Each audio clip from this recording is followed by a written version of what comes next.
अनि हर्क साम्पाङको विजय चाहिँ साँच्चै नेपाली जनताको विजय लाग्छ मलाई। उहाँको त्यो सङ्घर्ष मैले हेरेको छु, एक्लो हेरेको छु। र उहाँको पहिलो पटकको चुनावमा म पनि फेरि दोस्रो पटकको चुनावमा म पनि प्रचारमा जाने भनेर अन्तिमसम्म गएको थियौँ। मेरो मसँग राम्रो सम्बन्ध पनि भएको मान्छे उहाँ हुनुहुन्थ्यो धेरै पटक। उहाँको त्यो एक्लो लडाइँ, त्यो लडाइँ यति सङ्घर्षपूर्ण लडाइँ थियो, यति जनताको हितमा त्यो लडाइँ थियो।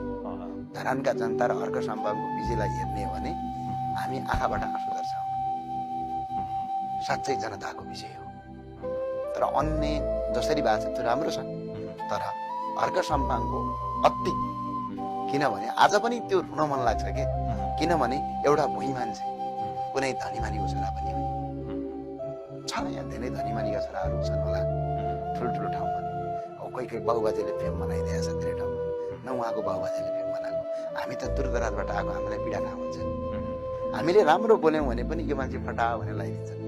केही सभ्रान्त वर्गका मान्छेहरूले, केही वर्गका मान्छेहरूले हामीसँग सँगै बसेर फोटो खिच्न पनि हामीलाई घिन र लाज मान्छ।